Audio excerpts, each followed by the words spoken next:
Welcome to Beg to Differ, the Bulwark's weekly roundtable discussion featuring civil conversation across the political spectrum.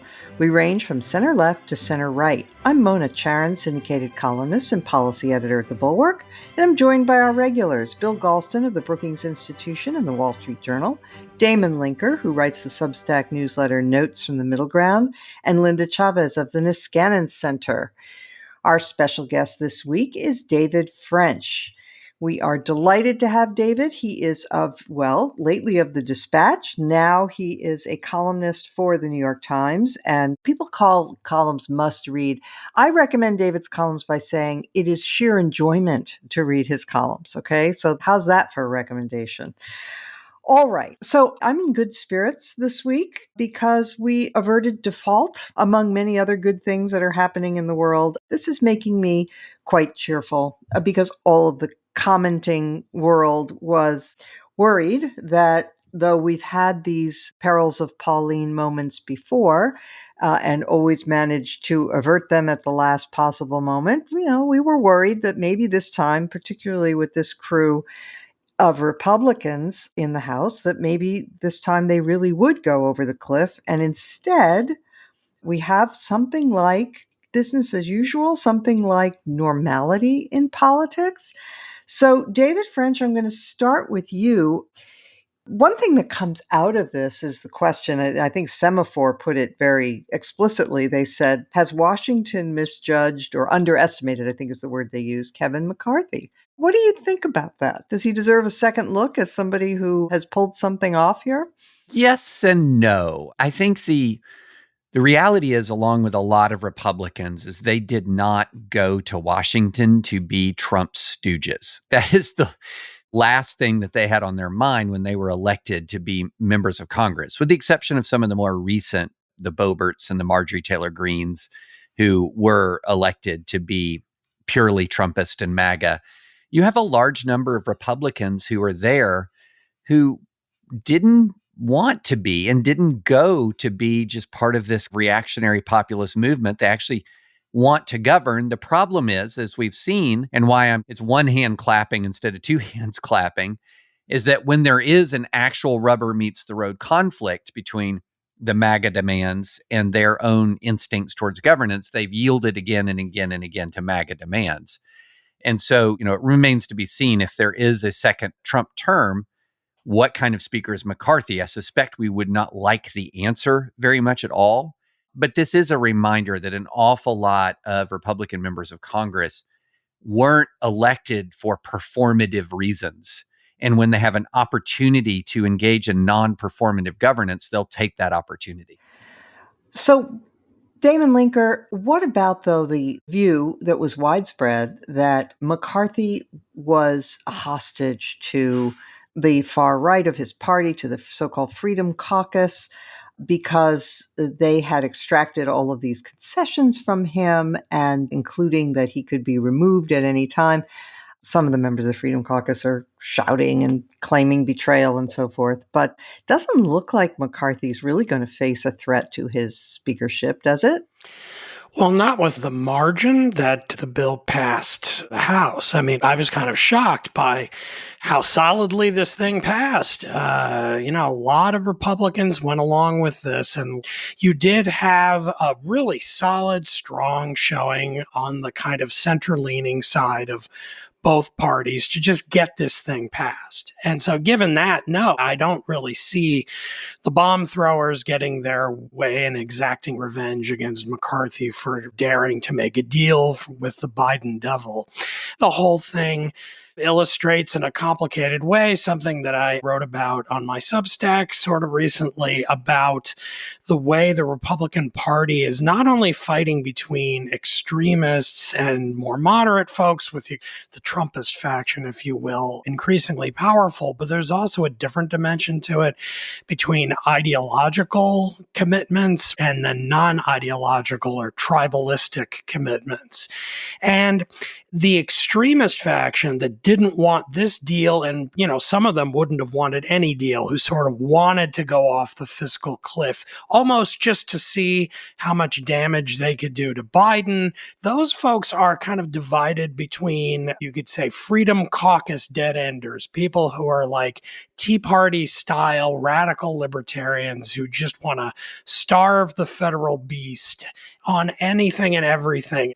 There's some people like that still there who are motivated by that kind of club for growth, destroy as much federal spending as we can without almost regard for content, just cut, cut, cut.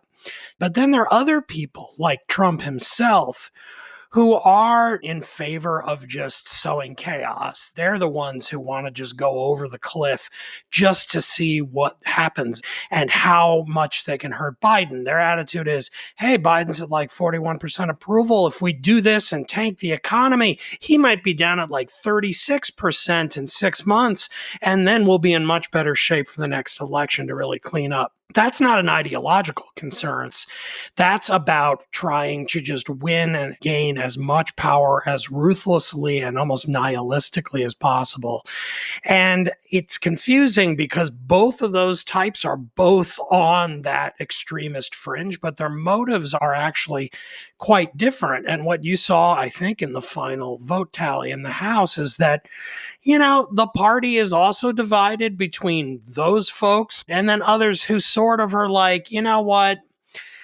Pragmatism maybe gets a bad name. We actually can fight battles for things we care about more effectively if we don't spend the next 3 or 4 or 8 or however many weeks. There's only so much we can get out of this. And that's not a particularly ideological instinct either. So I guess the final thing I'll say is that this all, I think, illustrates that the Republican Party today is actually much less driven by ideological commitments than it once was.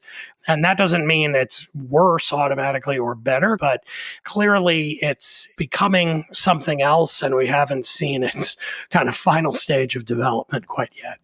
Bill Galston, let's talk about the president.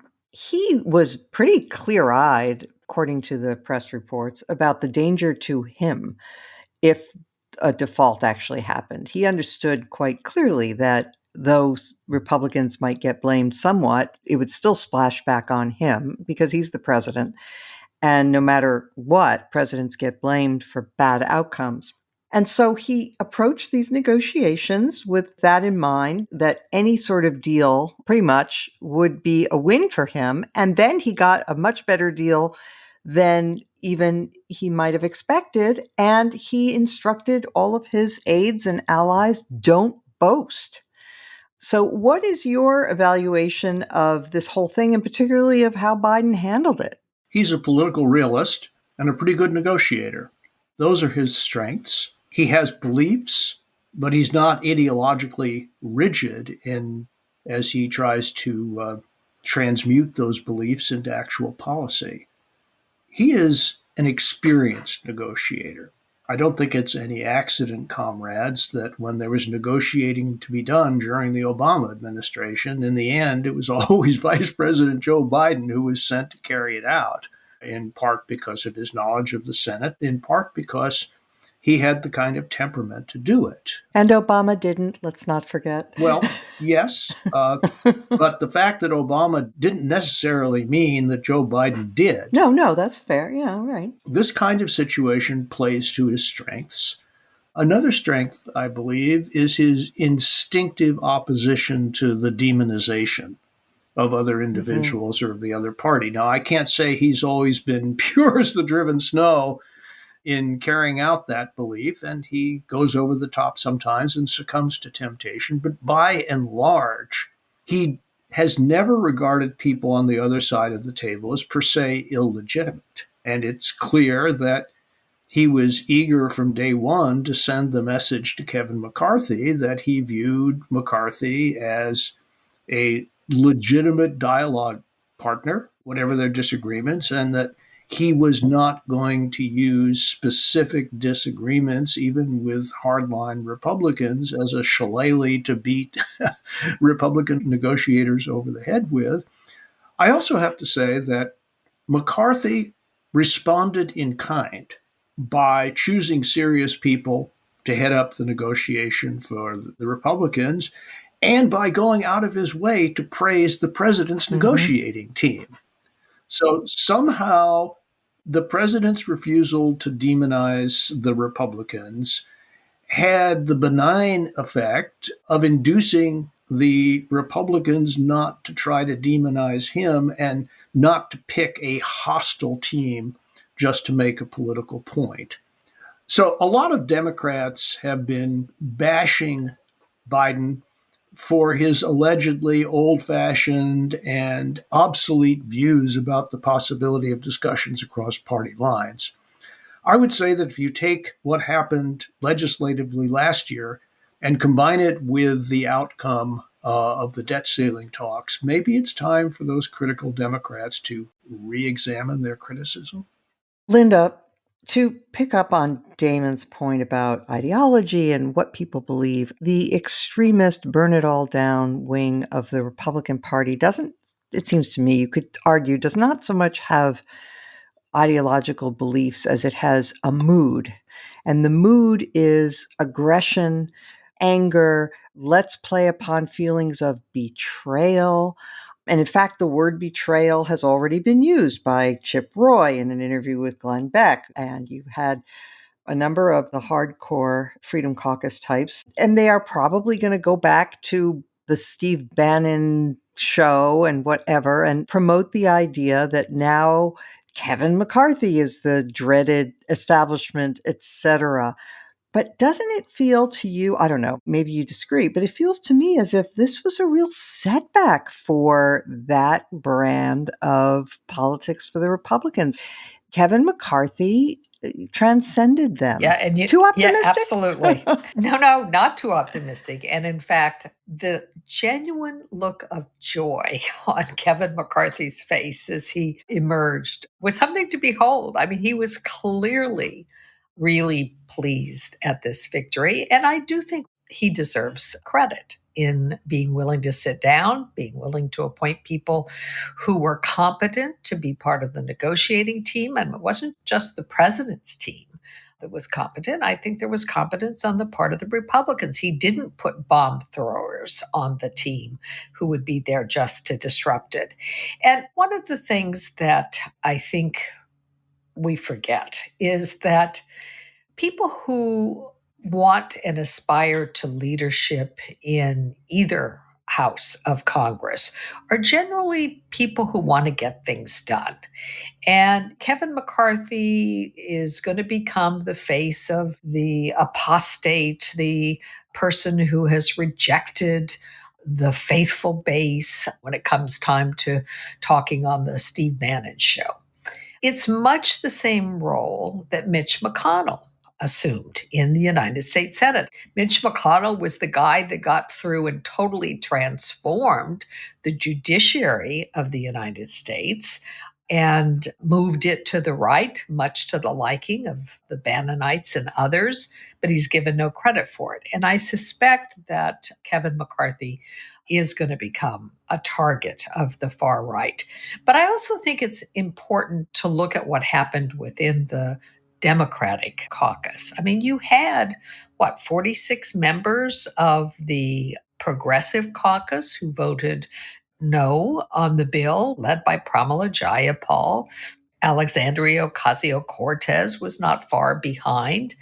But those 46 members of the Progressive Caucus are also way out of step with America, way out of step with their own party. And I don't know what they think they are accomplishing by trying to rain on President Biden's parade. He's going to be the nominee. And I think their actions were very destructive. And we spend a lot of time focusing on the problems on the right, but there are problems on the left in the Democratic Party as well. Well, and just as with some of the more radical Republicans, these Democrats come from very safe blue districts themselves. So they are kind of untouchable. But David French, I'm going to come back to you. Some of these aspects of the deal strike me as just complete common sense, like clawing back some of the unspent COVID funds. Who could be against that? But just to get into the weeds a tiny bit, this whole narrative about the IRS that was promoted by the right, that, there are going to be 87,000 armed IRS agents who are going to come knocking on your door at midnight and, confiscating your wedding rings and so forth. I mean, it was just preposterous. Maybe the amount that was allocated for the IRS was too much. They've taken some of that away, and maybe that'll all be fine in the end. But you could interpret it as the Republicans just went to bat for making it a little bit harder for the IRS to go after tax cheats in the wealthy upper 1% of the population, whereas they did insist upon more stringent work requirements for Medicaid recipients. How would you answer that? So if you're looking for an IRS defense, you've come to the wrong panelist here. Okay, fair enough. My family was subject to the IRS adoption audits during the Obama administration when the adoption tax credit was made refundable for a brief period of time, and the vast majority of adoptive parents received an IRS audit. Outrageous, yes. For no good reason. Yeah. And we have seen the disparity in the way that IRS does its auditing. So, for example, the very wealthy tend to have a lower audit risk than a lot of middle class and working class families. So I think there's a lot of room for IRS reform. I am not so sure that dumping a bunch of money on the IRS is exactly the kind of reform that we need. So I've never been quite comfortable with this idea that says that we need to revamp the IRS by pouring money all over it. I'm much more interested in how are we going to revamp the IRS by reforming it. And if that involves some additional money, I'm open to it. But I'm very interested as to what it precisely it's going to fund. So for example, if I'm doing my taxes and I call the IRS, you might have hours and hours and hours and hours of wait time. I'm all in favor of reallocating resources to where people can actually talk to a live human being when they have good faith questions about their taxes. I'm not necessarily in favor of just backing up a dump truck full of money and saying this is how we're going to fix the problems with the audit process and how we're going to fix tax cheats. Because quite frankly, I'm not quite sure that the IRS has earned our trust to that extent. My goodness, we have leaks of people's confidential tax information, and we just gloss right over that. We've had targeting of, and I represented Tea Party groups during the Obama era. We did, in fact, have targeting of groups ideologically. So I'm very skeptical of this idea that we just need to throw tens of billions of more dollars to the IRS. Okay. I would just add, by the way, that while it may be a great idea to have more phone advisors available for taxpayers who have questions, one other reform really ought to be that when those advisors give advice over the telephone to taxpayers, that taxpayers be able to rely upon it, because it has been held, has it not, that you cannot say as an excuse for filing the wrong amount that this is what the agent told you was okay. Well, it's so broken. I mean, don't get me started on this, Mona, but you got me started. It's so broken. So, for example, normally when the government is going to accuse you of wrongdoing, they bear the burden of proof, right? So if I'm going to be sued by the government, then the government's going to have to prove its case with a preponderance of the evidence. If I'm prosecuted criminally, it's beyond a reasonable doubt. But in the tax situation, often the burden of proof is flipped around. I bear the burden of proving my honesty, the rightness of my taxes, et cetera, rather than the IRS bear the burden of proving my dishonesty. And so there's a lot here that I have concerns about. And as an institution, there are thousands and thousands of honest, hardworking IRS agents who are doing good work and often under-resourced and often understaffed. I get it. I absolutely get it. But also there have been many, many abuses. And so what I want to do is, before I'm going to drop a bunch of money on an enforcement organization in the United States government, I want to reintroduce proper notions of civil rights protections and due process protections into that entity before I'm going to just put its enforcement ability on steroids. Okay, with that, let us now turn to what is happening in the Republican Party. We had a number of interesting things this week. We have a few new entrants into the presidential race, of course, which we'll come to. I'd like to begin with the amazing story out of Texas, where the Republican-controlled House impeached the Attorney General, Ken Paxton, by a wide margin, and he has been temporarily removed from his post pending trial in the Senate. And this happened despite warnings on Truth Social from former President Trump, who sided with Paxton and warned lawmakers that he would come after them if they voted to impeach. So, Linda Chavez, your thoughts about all of this? Well, Ken Paxton has been in a whole lot of trouble for a very long time. He is also, I believe, still under indictment.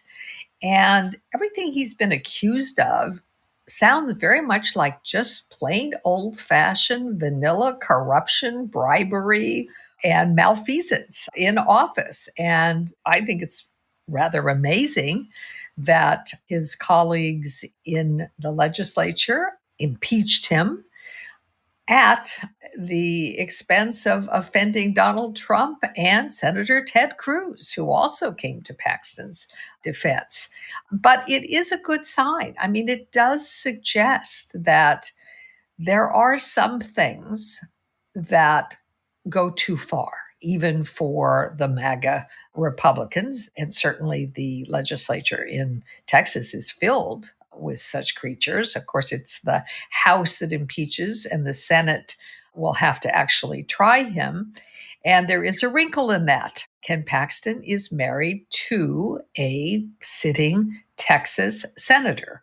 And how effective she's going to be in marshaling her colleagues to vote, as we saw in the Senate of the United States, not to convict in 2 presidential impeachments. I mean, it may end up that he will survive this, but I was stunned because there have been calls for him to step aside. He's been sued. He's got these indictments, and the guy looks like he is just thoroughly corrupt. Oh, I don't even know if thoroughly corrupt can capture the level of this guy, Linda. Okay, so Damon, I'm going to come to you. So, yeah, he is married to Senator Angela Paxton, but here's another wrinkle.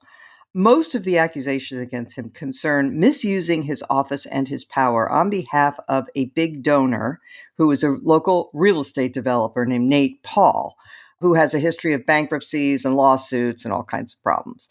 And he did some renovations for Mr. Paxton's home. But not only that, one of the favors he seems to have done for Attorney General Paxton was hiring Paxton's mistress on his payroll. So now we have another interesting layer of this. How will Mrs. Paxton feel about that particular allegation against her husband? Oh, wait till her lover is brought in for testimony on the other side. I don't know. I will say, though, that it is easy for us when we spend all the time we do analyzing and criticizing the Trumpification of the Republican Party. We emphasize the kind of policy deviations that this dispensation tends to support. We, of course, highlight Trump's reckless disregard for the rule of law when it comes to enhancing his own power and the flagrant lying and so forth. But we should not lose sight of the fact that another aspect of this form of politics that Trump champions and exemplifies is the most base level of political corruption, just flagrant tribalistic defense of people who are loyal to you, and then you just turn your eyes, avert your gaze as they use their offices to enrich themselves, further their own power. And that's perfectly okay. And so I was mildly cheered that even a balanced bipartisan body like the Texas legislature, they're saying, you know what? He's one of ours, but this goes too far. We're taking a stand on this. This has to stop. And who are the big people to stand up in his defense? Well, of course, Trump, as you noted, but also Senator Ted Cruz of Texas. He doesn't care. The local elected officials in his own state are willing to stand up and say, this guy has to be out of here.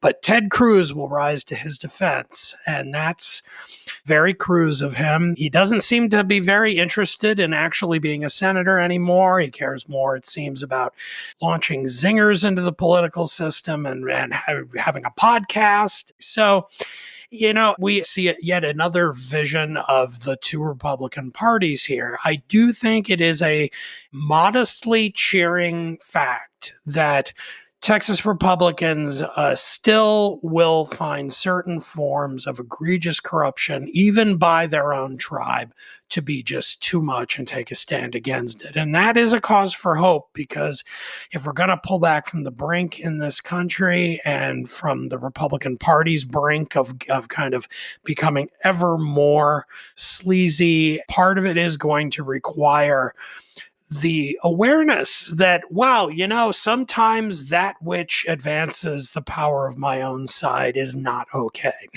There are certain principles and thresholds and expectations that still have to abide, even if you're a Republican.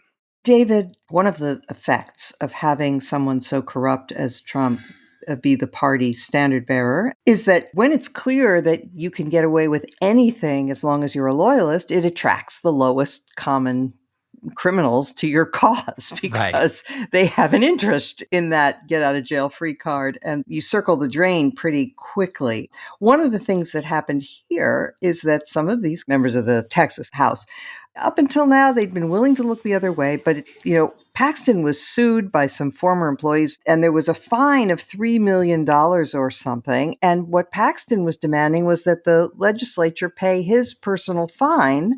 And one of the members said, that makes us complicit. I don't know whether this will be a harbinger of a new sort of line drawing, but it sure is encouraging, right? Yeah, I've long been of the view that if you're looking at reforming the extremes of our parties, right has to reform right and left has to reform left. Yes. When right attacks left or left attacks right, you tend to have the tribal rallying that distorts the whole analysis. So when you have the GOP disciplining the GOP, that is an unmitigated good. And it's important to note with Ken Paxton that it's hardly the case that he always had the whole conservative world at his back, because if you go back and you look at, there was a number of very conservative attorneys working in the AG's office who blew the whistle on him, who the reason for the $3.3 million settlement was because of their litigation. And so this was conservatives blew the whistle on Ken Paxton. And then it was conservatives in the legislature who voted to impeach Ken Paxton. And so this actually kind of, in an interesting way, Mona, reminds me of some of the divisions that we saw in the debt ceiling deal, where you have a still existent responsible right that is often cowed and intimidated and becomes complicit in a lot of the worst excesses. But every now and then it gets a spine. Every now and then it asserts itself. And so we saw at the federal level, the responsible right asserting itself in the debt ceiling deal. At the state level, we've seen the responsible right asserting itself with Ken Paxton. And now we just got to hope that that spinal transplant takes, that we don't have a situation where, once again, as soon as that responsible right faces strong pushback from the irresponsible right, that it doesn't capitulate again. It doesn't surrender again. But it does exist. Its problem in the last several years has been its lack of courage, its complicity. But there are still Republicans who long for normalcy. They long for a more rational and sane party. They've just rarely had the guts to assert their will. Bill Galston, maybe the demise of Tucker Carlson has been encouraging to some people on the right, that they don't have to fear that their voters are going to see that vicious propaganda every night. Who knows? But I'd like you to reflect on anything you've already heard, as well as that next week we're going to have two new entrants into the presidential contest, Mike Pence and Chris Christie. Though DeSantis has been taking swipes at Trump, sort of, they are always veiled. They're always a little too subtle. Instead of saying Trump lost the 2020 election, he'll say he regrets that the Republicans have become ensnared in a culture of losing. So How do you feel about all this? Well, before I get to all this, I'd like to go back for a minute to all that, otherwise known as the Ken Paxton Sure. affair. I spent 10 years in Texas, and I have to say that very little of this surprises me, except for conduct that is outrageous even by Texas standards. For example, early in his elective political career, a colleague of Mr. Paxton's was going through a metal detector and accidentally left his Mont Blanc pen worth $1,000 in one of those bypass trays. And a camera discovered that none other than Ken Paxton, who was on line behind him, had pocketed the pen.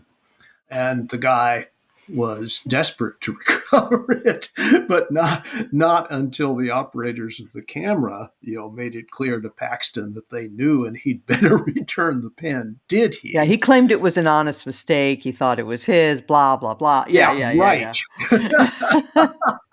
Okay. So, wallowing in the gutter for just another 2 minutes. I usually take the high road, Mona. You know that. I do. I'm really amazed. Okay, Bill, let it rip. Give me a wallow. So, wallow number 2, I believe it was Damon who brought up the mistress issue. Well, Mrs. Paxton has already been questioned about that. And she actually responded quite cleverly. Her definition of marriage is the union of two sinners who have learned the art of forgiveness. So I wouldn't hold your breath for an explosion, on the floor of the Senate about that particular issue. In any reasonable legislature, Mrs. Paxton would have to recuse herself. Don't hold your breath for that either. Wallow number 3, the name of Chip Roy has already been uttered.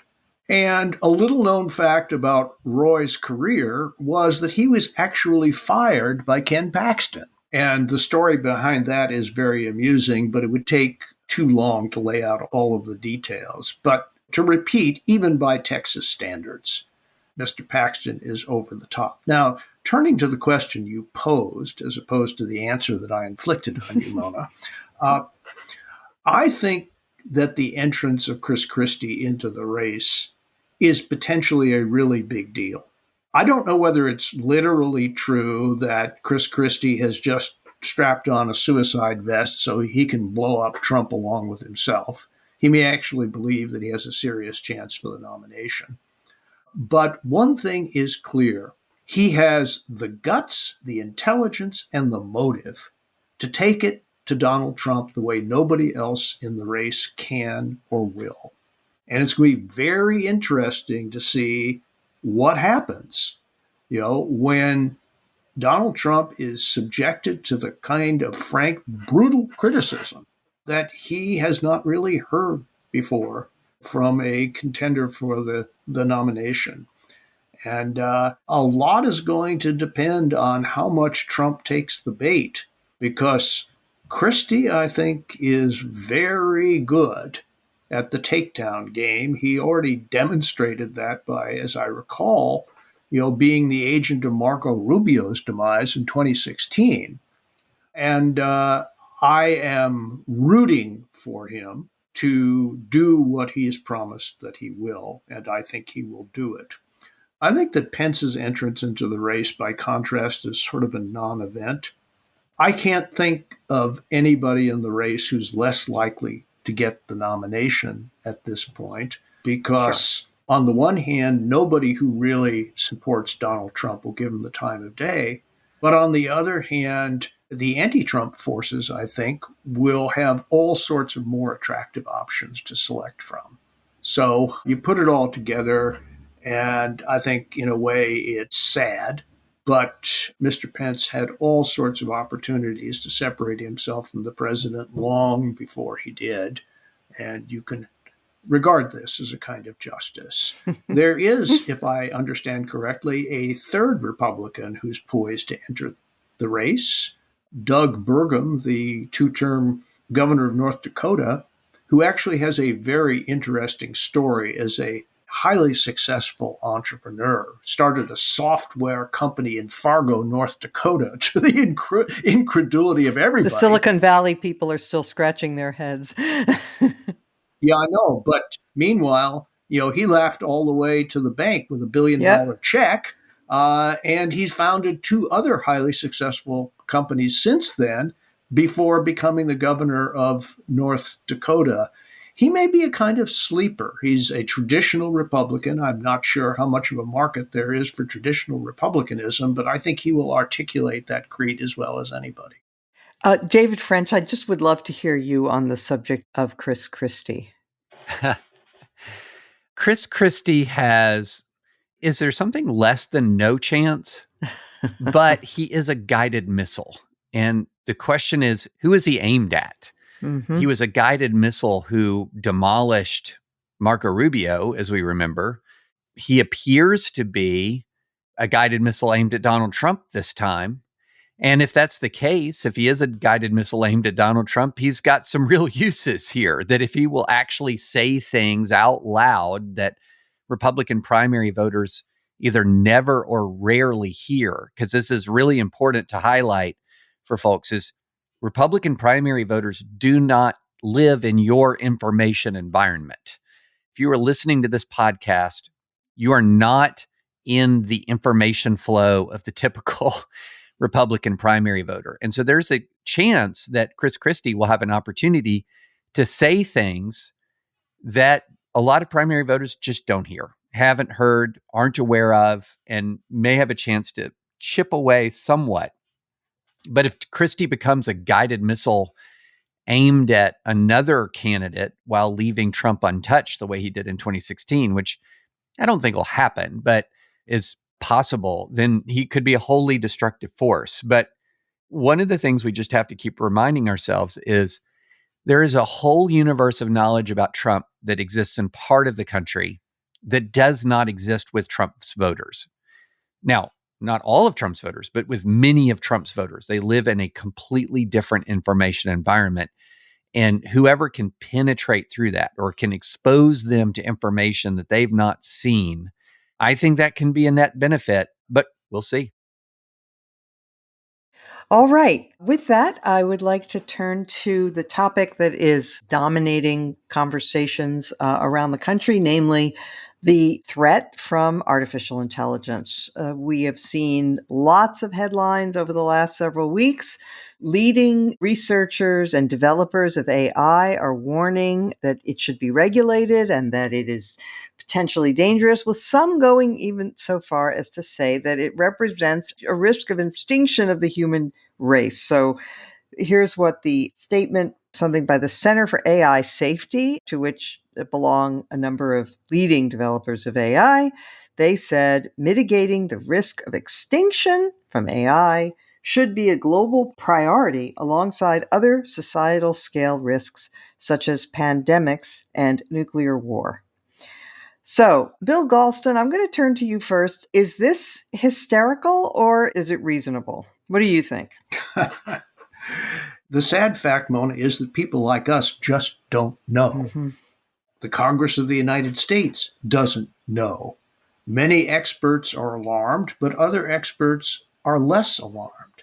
And this is why a reputable group recommended, in effect, a 6-month pause, which might seem to make sense in isolation, except as critics pointed out, the fact that we pause doesn't mean that our adversaries are going to pause.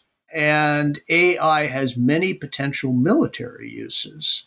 And so the U.S. military is very alarmed by the thought of a pause that would allow especially the Chinese to get the jump on us. And one of the things that has always leaned against technology regulation is international competition, particularly international military competition. We really don't know what to do. But in this case, it would be wrong to allow ignorance to lead to paralysis, from which I infer that what we need is a kind of a crash program where the best experts in the country are mobilized to conduct a public conversation that includes the Congress of the United States, and with the objective of coming up with the best interim regulation that we can devise at the moment to do all of this very quickly, to try to make government for once work at the speed of business and even more the speed of technology, to treat this as potentially a national emergency that requires all of us to discard our established habits of study and delay and quarreling. We have an industry that is crying out for regulation. Very, very unusual situation. And I think that we need to create a supply of regulation to meet the demand for it before the genie is really out of the bottle, which it may already be, and we have no choice but to try to deal with the consequences. Linda, is government regulation really the solution here or the necessary path? I mean, who in the government would have the expertise to regulate this wisely? The Commerce Department, the Pentagon? I mean, who would do that? Right. Why don't they have a consortium of Google and Microsoft and the others who are the leaders in this field? Why don't they come together and devise certain standards and protocols and safety measures that they mutually agree to? I mean, I understood that China would not be a party to it, and that's a problem. But what's your sense about this call for the government to do it? Well, I think it's not going to happen. If it were to happen, I don't think the government would necessarily do the right thing. I think we see that government has trouble regulating things that are a lot easier to understand than artificial intelligence. I mean, I just don't have the brain power among government bureaucrats to be able to try to get control of this thing. And I think you're right. Whatever happened to the idea of self-restraint? And perhaps those who are involved in creating AI need to get together and decide on their own rules. The problem is, though, that Bill is exactly right. Whatever it is that we do will ultimately not be dispositive because our enemies are going to be out there working as fast as they can to marshal AI and to do it for the purpose of either waging war or conquering other nations or undermining other nations. And we know that China is heavily involved. And it's not just China, North Korea, Russia, Iran. I mean, there's no end of bad actors in this field.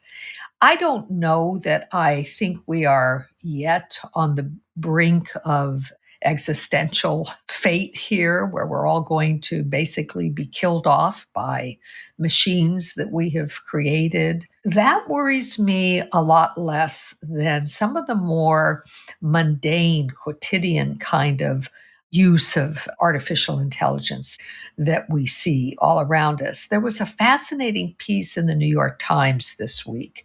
It's called My AI Lover.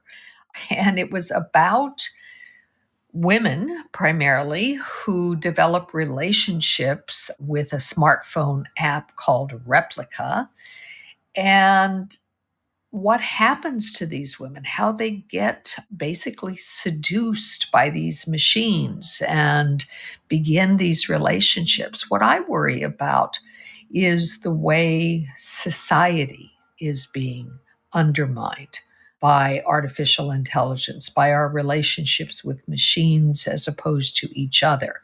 All of us have our smartphones. We carry them around everywhere. Our smartphones, unless we disable the process, are always listening to us.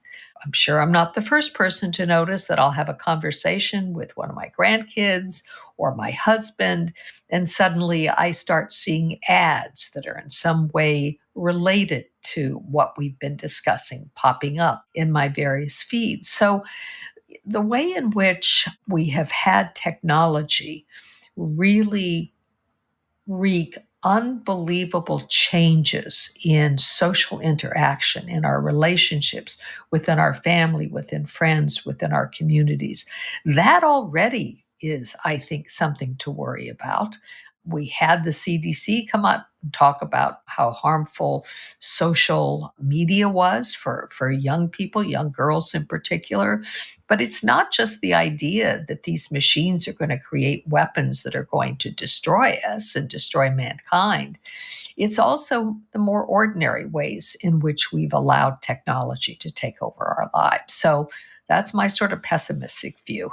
Damon, as Linda points out, we are still struggling with how to handle the technology that we already understand, namely, the internet and all of that. And we haven't adjusted to the changes that it has wrought in our social lives and in our politics in particular. But now let's start by talking about some of the benefits and why people were and are incredibly enthusiastic about it. It has the potential to provide tremendous advancements for human thriving, okay? New drugs to treat cancer, where the machine-based learning can figure out a new drug in a very short amount of time, something that would have taken years to do with just human beings can happen in a month. Robots that will be able to do hazardous jobs like coal mining or sea exploration or rescuing, people from mountaintops or whatever it is. Online tutors available 24/7, all kinds of benefits. There's that. But on the other hand, what is scary, and I listened to a podcast with Eliezer Yudkowsky. Some people think he's really over the top. He is firmly of the belief that AI will come into its own. It will be super intelligent, more intelligent than we. He says we're already there in many respects. And then it will, of course, kill us all, because why wouldn't it? I'm not there. But one of the things that he said that did cause me to, reflect is that he said, we don't understand how it works.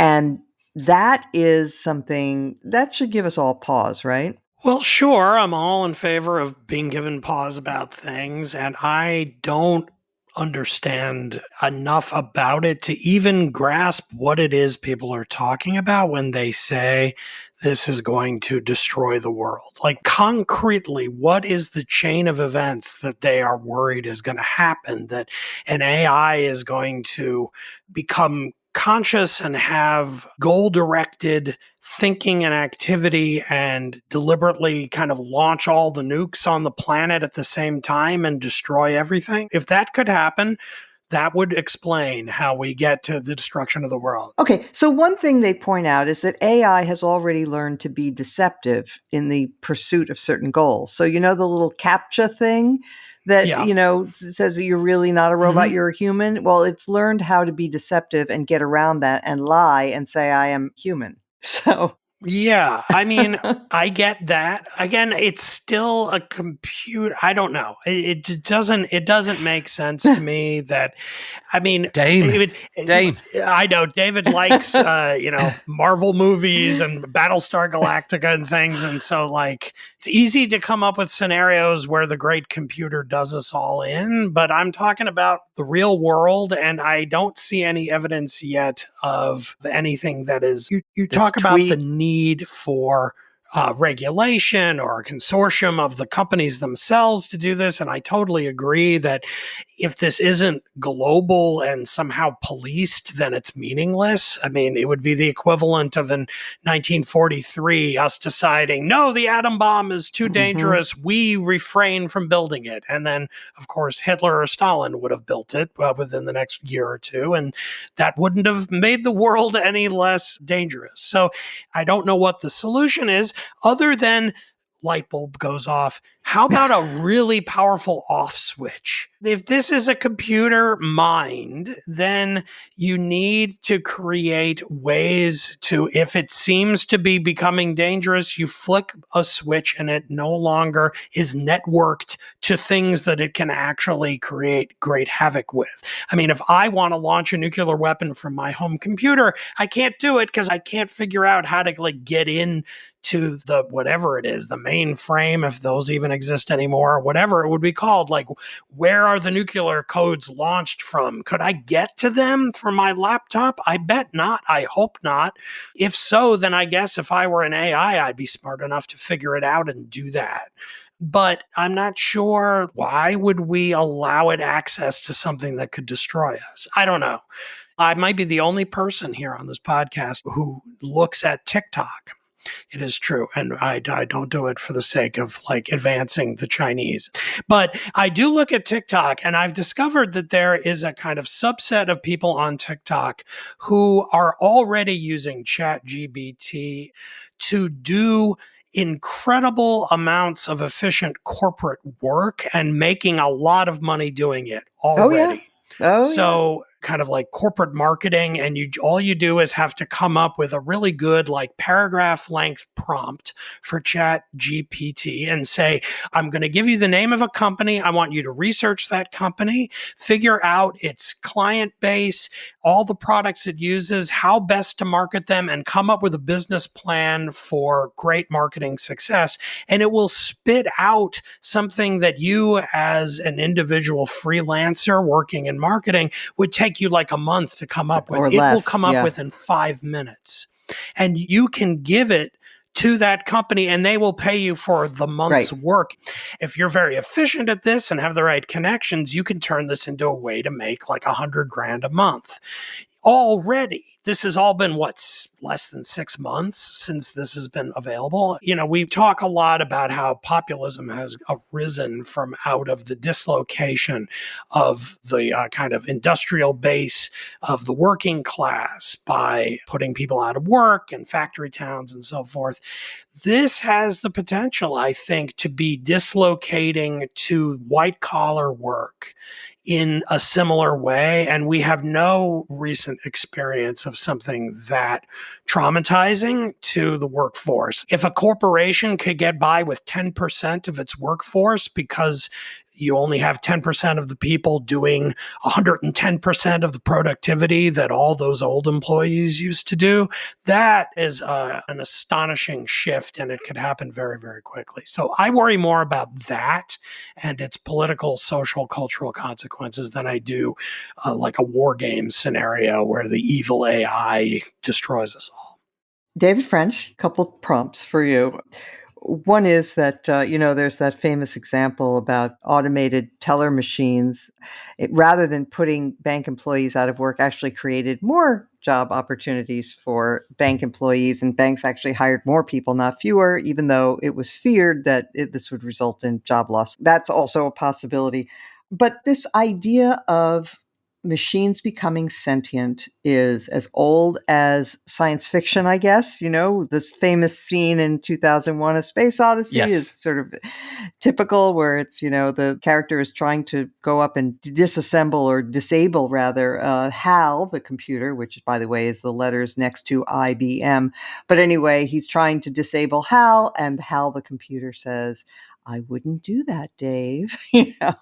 And Hal knows that Dave is coming after him because he read his lips, even though Dave tried to keep his intentions secret. Anyway, your thoughts, Mr. French? I, for one, am ready for the coming AI war. I've been studying this matter my entire adult life. I would recommend the future documentary, or the documentary, because it is past, set many thousands of years in the past, which is, of course, Battlestar Galactica. But I think we're too pessimistic about AI, to be honest. But I do think there are obvious problems. If you're talking about, for example, military uses, there was this report that came through today. It says U.S. Air Force tested an AI-enabled drone that was tasked to destroy specific targets. A human operator had the power to override the drone, and so the drone decided that the human operator was an obstacle to its mission and attacked him. Which is a very primitive AI, to be honest. It's a very primitive AI. If you read the story, it decided, because it was programmed so straight ahead to destroy specific targets, that it realized that there was a factor inhibiting its ability to destroy targets. It turned on that, which is all quite simplistic when you think about it. But I tend to think that there's going to be a lot of upside to AI and a lot of downside, as with any major technological advance. And as with any major technological advance, the idea that we can somehow pass a series of government regulations to channel it in exactly the right ways, I think is kind of a pipe dream. I've heard some AI proponents say some pretty compelling things about how, for example, if you take an entire universe of people who are well below average in their writing skills and their communication skills. What AI does immediately is put you at least average in your communication skills and your writing skills. And so now on highly technical areas, AI is just laughably bad right now. So for example, in my world of constitutional law, do not ask ChatGPT about constitutional law. Do not ask ChatGPT about law at all. I think you saw that there was a CNN story where an attorney has apologized and is being sanctioned for writing a brief that contained a number of completely fictional Yes. cases that were generated by ChatGPT. And then my favorite part of the story is that he goes back and he says, hey, I tried to do I tried to validate it by asking ChatGPT again if this was okay. So I think a few things. One, the idea that we can internationally, multinationally regulate AI in a way that's going to be rational and sensible and give us all the benefits and minimize the downside is we just haven't been able to do that with tech before. Even going back to the printing press, technological revolutions just happen. Yep.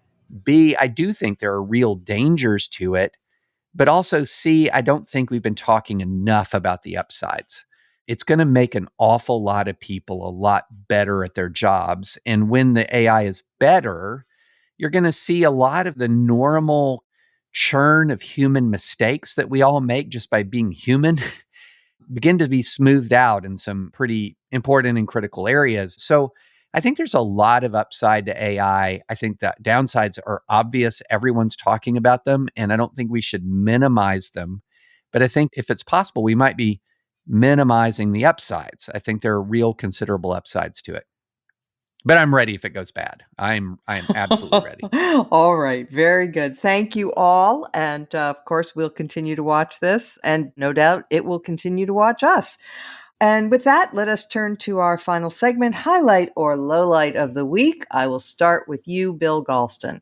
Well, my lowlight of the week, alas, is the re-election of Turkey's longtime leader, and now I fear leader for life, Mr. Erdogan. He manipulated every possible sector of Turkey's institutions and civil society in order to bring about a narrow election victory, which was technically free, but in no respect fair. Erdogan is now playing a completely destructive role, not only in his own country, which he's dragged to the depths of economic collapse with his absurd fiscal and monetary policy. He's also blocking Sweden's accession to NATO.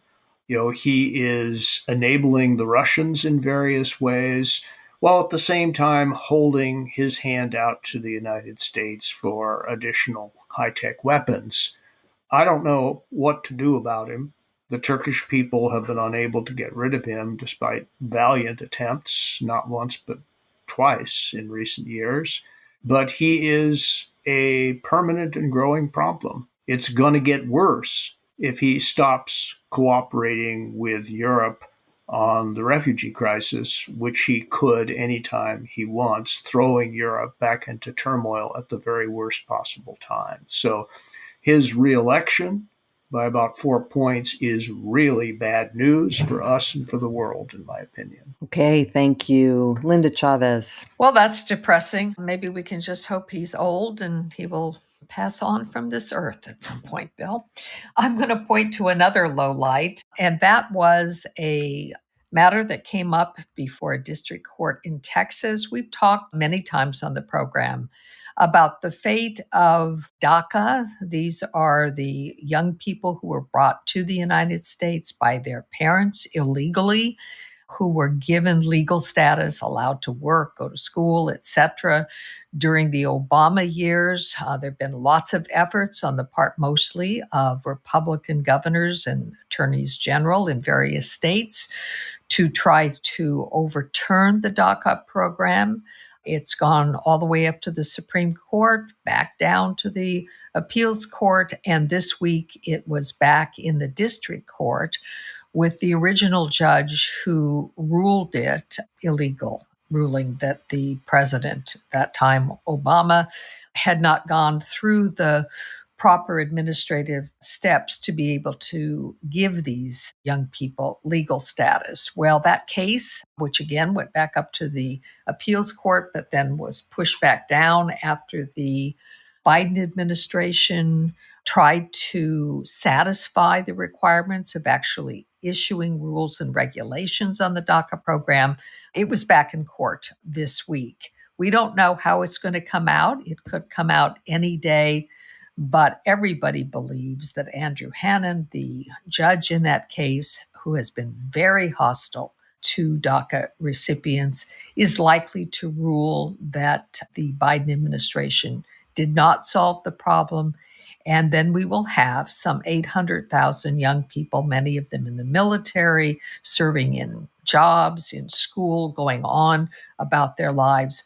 These young people will be subject to removal from the United States. And all this is because the United States Congress has refused to deal with the problem and has refused to pass legislation that would give these young people legal status. And some of them are pretty old at this point, right? I mean, they've been living here. Yes, some of them are in their 30s, right? Yeah, no, incredible, incredible. All right. And I mean, our doctors, lawyers.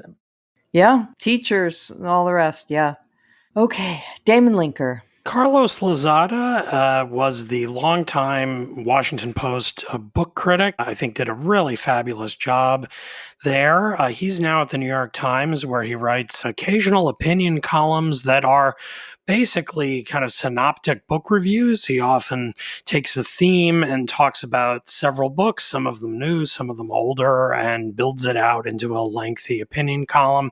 His latest is really good. It's titled Men Have Lost Their Way. Josh Hawley has thoughts about how to save them. It's ostensibly a review of Josh Hawley's new book called Manhood: The Masculine Virtues America Needs. But as Lozada usually does, he brings in other things, including Richard Reeves's very good 2022 book of Boys and Men. We've talked about that here on the podcast with Mr. Reeves himself. He bends over backwards. This is Lozada, bends over backwards to be fair to Hawley, treats him as a good faith converser on this subject. I think that's a questionable assumption, but it, as often is the case, it's a very valuable one in terms of creating goodwill for the reader, because when he does hit Hawley for the defects of the book, which he certainly does, it carries more weight because we've had reason to believe that Lozada is a fair-minded reader. So it's a very rich discussion of a very complicated issue that is a critical engagement with Hawley, but also shines a light on the bigger theme, which I think is a very important one. So I recommend it. Okay, thank you. David French. So my highlight is a low light, and it's actually a piece of reporting. It's from the New Yorker, and it's 2 weeks on the front lines of Ukraine. It's by Luke Mogelson, and it really illuminates and demonstrates the daily reality of the Ukraine war in a way that a lot of reporting hasn't yet. Not because there aren't reporters willing to report. It's just, it's very difficult to get to what's called the zero line in the war. Ukrainian military doesn't do embeds in the way the US military does. The zero line is hell on earth in the places where the fighting is most intense. And it takes enormous courage to do this, just enormous courage. And so the highlight is that you have a reporter who's willing to literally lay his life on the line to tell the world about what's actually happening. The low light is the story that is being told. And we just don't have a frame of reference for the kind of combat that is unfolding in Eastern Europe, a modern frame of reference for it. This goes back to World War II, World War I, some of the most intense battles of the Korean War, for example. And it's just so important to tell the world this story. It's so important for the world to understand this story. And it's an incredibly dangerous story to tell. So a tip of the cap to the New Yorker, tip of the cap to the reporter. And I'd say that my own colleagues, there has been some just incredible reporting from my colleagues at the Times, also from the most intense parts of the fight. So I think that being a war correspondent is an indispensable element of journalism, and we should pay tribute when people demonstrate that kind of bravery. Absolutely. Yeah, thank you for that. Look forward to reading it. All right, I want to mention, there are so many things I could mention this week, but I'm choosing a piece by Nick Kristof in the New York Times. It's called Mississippi is Offering Lessons for America on Education. And it is so encouraging because we go around and around with, the Democrats saying we need to spend more on schools and Republicans saying, nah, that would just mean more money for your friends, the teachers' unions, and we want charter schools or we want choice. But what Mississippi has done, Kristof points out in this long piece, is that they, together with a well-intentioned billionaire who got involved, they have focused on the science of reading, the importance of phonics, and they made it a state policy that they were going to get all children to read. There are certain carve-outs, but it was an all-out effort over the past decade to get all children to read by the end of third grade. And they have, over this course of this decade, they have shown tremendous success. And what Kristof points out is that Mississippi is frequently among the dead last in the country in terms of child poverty, hunger, teen births, and other indicia of suffering and deprivation. And yet, among just children in poverty, Mississippi fourth graders now are tied for best performers in the nation on the National Assessment of Educational Progress called the Nation's Report Card. And one of the people that Kristof quotes is an education expert from Harvard, economist, who said it was incredibly exciting. And he said, you cannot use poverty as an excuse. That's the most important lesson. He said, it's so important, I want to shout it from the mountaintop. And what Mississippi teaches is that we shouldn't be giving up on children. This is incredibly, incredibly encouraging. 31 states have already passed legislation to mandate phonics teaching. There's still a long way to go, first of all, to get the remaining states on board and also to make sure that it is actually happening. But Mississippi has really gone at it. In addition to their great reading scores, they found that math scores also improve, even though they didn't have any particular program about improving math performance. But they speculate part of doing math is being able to read English, and that also maybe just the kids are learning to apply themselves and it has more global effects. So anyway, it's all very, very encouraging in a realm where we often seem to be spinning our wheels. So congratulations to Mississippi and to Nick Kristof for bringing that to our attention. And with that, I would like to thank our guest, David French. You can read him in the New York Times. I want to thank all my usual panel, our producer, Katie Cooper, our sound engineer, Jonathan Siri, and editing help from Aaron Keene. And of course, our faithful listeners, and we will return next week as every week. The Bulwark Podcast focuses on political analysis and reporting without partisan loyalties. A real sense of deja vu sprinkled on our PTSD. So things are going well, I guess. Every Monday through Friday, Charlie Sykes speaks with guests about the latest stories from inside Washington and around the world. You document in a very compelling way all of the positive things that have come out of this, but it also feels like we have this massive hangover. No shouting or grandstanding. Principles over partisanship. The Bulwark Podcast, wherever you listen.